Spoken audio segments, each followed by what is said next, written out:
Hello everybody, it's Wyvern here with another bit of Total War quick match gameplay. This time around I'm playing as Brettonia against the Warriors of Chaos here, led by Doomlord.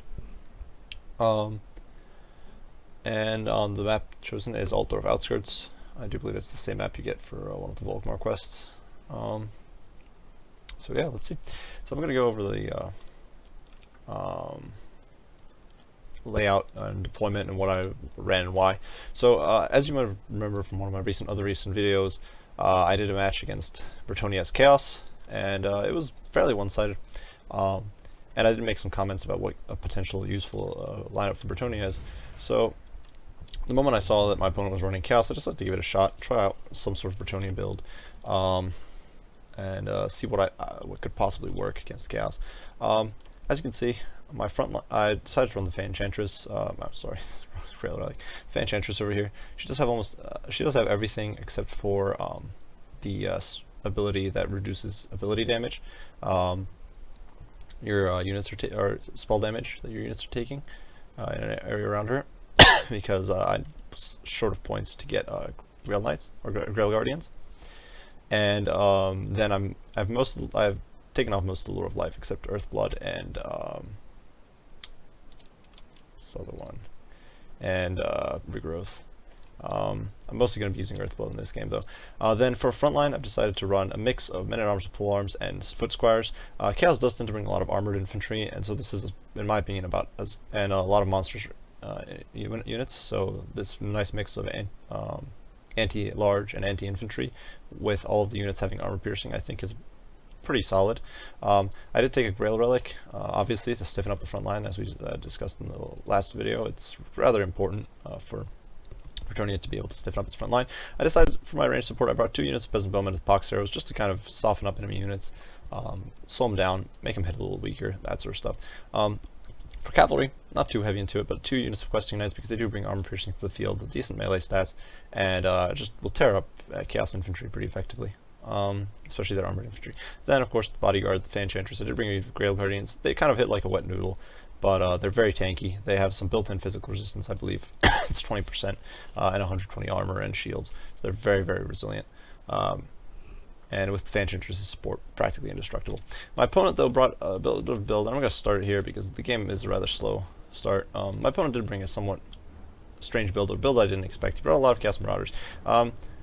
I do believe that against any, I don't even know how many units he brought. It looks like 8 units of Chaos Marauders, maybe 7, backed up by 1 unit of Aspiring Champions, just to make that sort of like the Grail Relic for me, just to make their morale a little better.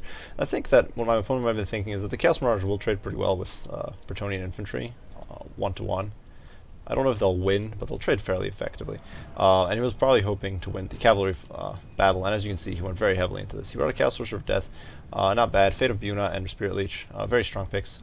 A unit of Chaos Knights with Lances on this flank. On the other flank, it's, I do believe, the same layout. Unit of Chaos Knights with Lances, and a Lord. Chaos Knights don't have armor piercing, neither do the ones with Lances, but the ones with Lances have incredibly high charge bonus, and the ones without have very high melee stats, much better than the Questing Knights, for example. So they're actually fairly tanky. They're probably comparable to, say, a unit of Questing Knights very easily, and probably better, and they're probably more comparable to like Grail Guardians for quality and melee, though not quite as good. The Chaos Lord, of course, brings a Potion of Toughness, and some damage. I do believe it's Filth Mace, some damage spells, or some damage abilities. And so what I do immediately, now as you saw early on in the game, I deployed in something of a stretched out formation. This is because you never know. I've had quite a few games now where Chaos brought a Hell Cannon, and if the enemy brings a Hell Cannon, it's much better to just be spread out and avoid taking the initial hit, because you can always box up later. Chaos doesn't really have Vanguard options, so you can always clump your units up after you've seen what the enemy's brought, rather than starting clumped up and risking taking some meaty 30-40 model loss from a Chaos Cannon, Hell Cannon hit. Now, I can't really take my opponent's cavalry on head-to-head, for the sake of no better explanation, but an honest fight. Even with the even with the Enchantress's support, my opponent just has better damage output. He has the Chaos Sorcerer of Death here. He has 2 units of Chaos Knights with lances, 2 units of Chaos Knights with swords, and of course his Chaos Lord, who's really potent in melee. And actually, the Chaos Sorcerer of Death, I do believe, is just better than the Enchantress in melee as well. So, and she's getting stuck here on the infantry a little bit. So my opponent definitely, if this just goes into a straight up fight, he will crush me. On the other hand, I do think I can mostly hold his infantry. That's what I'm gambling on, with the Grail Relic there to stiffen them up. The Peasant Bowman to support him. So I'm just moving off over some men-at-arms with polearms. I did have them intermingled back and forth, so I'm pulling the ones out over here, and I'm going to pull these eventually. And so my plan was originally to see if I can catch the Chaos Sorcerer of Death, close in on him, and engage this wing of my opponent's army before his friends over here on the left flank could engage. But my opponent is definitely catches onto this very early. He just backs off. He doesn't want to give me this opportunity to catch one flank of his army and crush him before the other one can engage. None of my units have good charge bonus. They're all melee cav, so I can't really count on them for that. The only one who has good charge bonus is Fan Enchantress, but obviously not a great melee unit there. My archers are immediately engaging. They're gonna do some damage to the Chaos Marauders because they don't really have any armor to speak of. I do immediately shift these Peasant Bowmen with Boxers over here to deal with the Chaos Sorcerer of Death, or to slow them down. My opponent pops Fate of Buna. As I mentioned, or as we saw last game, this is very potent. Now, I'm not immediately popping a heal because I'm expecting this engagement to go down. My opponent is pushing these Chaos Knights over here. He's pushing his Lord in, and so my plan is to engage these guys, and I'll pop the heal after the fight's already broken down, after I've taken the initial to charge damage. I'm shifting these men-at-arms with polearms over here to intercept, and using these foot squires to kind of absorb this charge, hoping to use men-at-arms with polearms to kind of tie these guys down. It does not work out.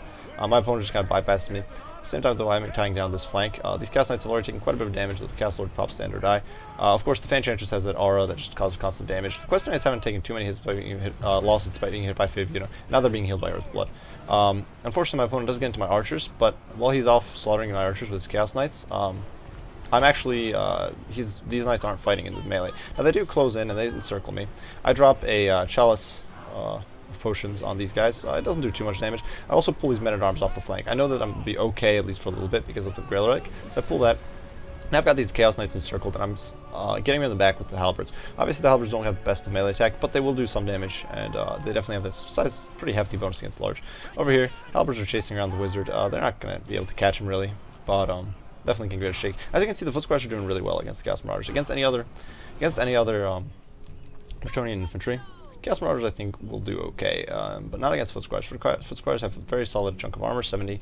Sorry, this is Aspiring Champions. The Aspiring Champions will do okay, though once again they don't have armor piercing, and actually Chaos Marauders don't have armor piercing, so they'll definitely struggle against Foot Squires.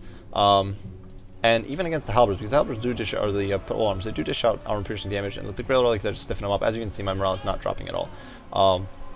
And then ours with polearms have kind of fallen on these Chaos Knights with lances. I've encircled my opponent. I'm not entirely sure how these Peasant Bowmen ran off, what broke them. They just kind of broke.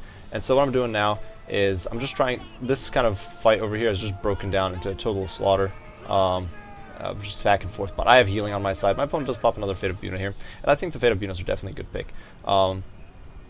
Definitely doing a lot of damage. Now, as you can see, the men-at-arms polearms are just kind of falling on these guys and they're just melting them down. My opponent, unlike me, can't actually heal, and these Peasant Bowmen with Paxers recovered, and now they're going to start hitting these Chaos Knights. Obviously, they're not going to dish out a lot of damage, even ignoring the shields, because they don't, they have no armor piercing, but they will cause that poison damage, and that is going to slow my opponent down, make it impossible for him to escape my cavalry contingent, and greatly weaken him, reduce his weapon strength by a massive amount. Over here, I am actually starting to win the fight. I accidentally pull my Foot Squires back, and the men-at-arms with polearms, which actually opens up this flank. Unfortunately, these Foot Squires are buckling. They're going to lose this fight. And so it does look like these Foot Squires are finally getting overwhelmed as well. But they've held out a decent amount now. These bowmen do recover over here. The Halberds, or the polearms, I keep calling them Halberds. I'm used to playing Empire. Sorry about that, guys. The Chaos Lord does tie down these Peasant Bowmen with Fox Arrows. I completely ignore him. I don't really have the best Lord killing army here. My opponent does make a bit of a mistake here, and this is understandable, I think. He popped Spirit Leech on the Fan Enchantress. She has, let me see if I can find it here. She has 60% magic resistance, so it's going to do very, very little. It's an understandable mistake. I did the same thing with the Witch Hunter because I wasn't sure if his damage was magical, as in one of my prior videos, and it did nothing. But as you can see, now I'm kind of just wrapping up my opponent. I'm getting in on these flanks, getting the Questing Knights. The Questing Knights will dish out a lot of damage. So will the Grail Guardians. I did just comment that they do hit a bit like a wet noodle, but with favor of the Fae on them, And the fact that they're fighting low armor units, they'll do very well. And at this point, my opponent does decide to leave the game.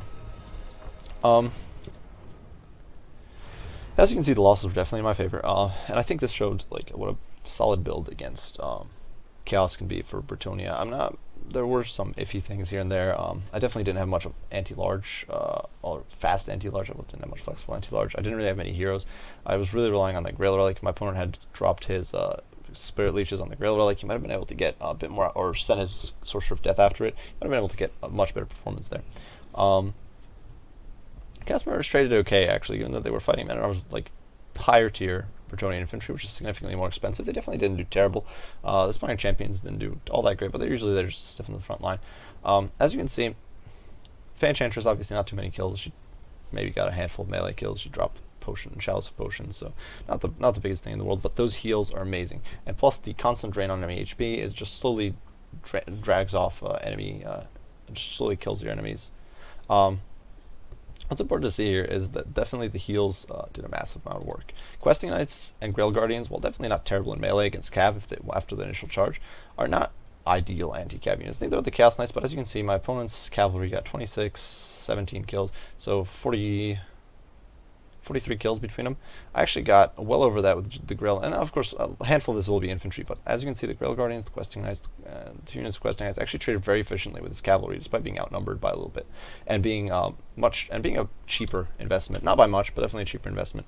And he was backed up by his Chaos Sorcerer of Death and his Chaos Lord, whereas I just had the Fanchantress. Of course, they did get help from the men-at-arms polearms, who were definitely stripping off my opponent. But I think the key issue here was that the Fanchantress was able to heal so much of my opponent's damage. I think I casted 2 or 3, including an overcast Earthblood that game. And that was just undoing everything my opponent was getting out of Fate of Buna, and because it was such a mosh pit fight, I was just able to kind of outlast my opponent and win. Also, there is armor piercing on the Questing Knights, which once again means that they'll trade, once the degenerates in melee, they'll trade fairly well. Even against slightly veteraned up Chaos Knights and Chaos Knights with lances. The Pestilent with Pox Arrows, as you can see, not a lot of kills, but that wasn't what I brought him for. They were simply to weaken my opponent, and they definitely did that. They slowed down, at least a little bit. They slowed down his cavalry when it first came around the flank. Then they weakened his cavalry, making it hard, making sure that they just couldn't be decisive in that cluster engagement. That's engagement in the middle there. Grail Relic, amazing boost, and I think this was also another key for just stiffening up that front line, making sure it never broke. The Foot Squires, of course, dished out loads of damage. The men-at-arms, 2 units did turn back to engage the Cav. 2 units stayed in the fight with the infantry. Nothing amazing, but they did an okay job. If my opponent had brought more armor, they would have definitely shown a little more, I think. Yeah. I think this, yeah, well, like I said, I definitely think this is a decent Brettonia build against Chaos. I do hope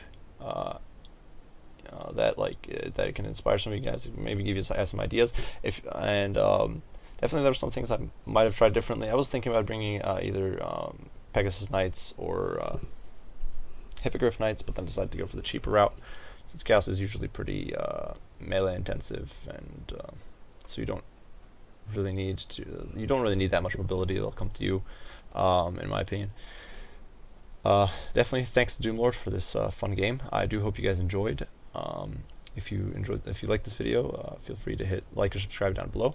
And if you have any advice, any comments, criticisms that you'd like to share about this video, feel free to post those in the comments. I will be sure to read them and respond as soon as I can. I appreciate you all for watching, and Wyvern out.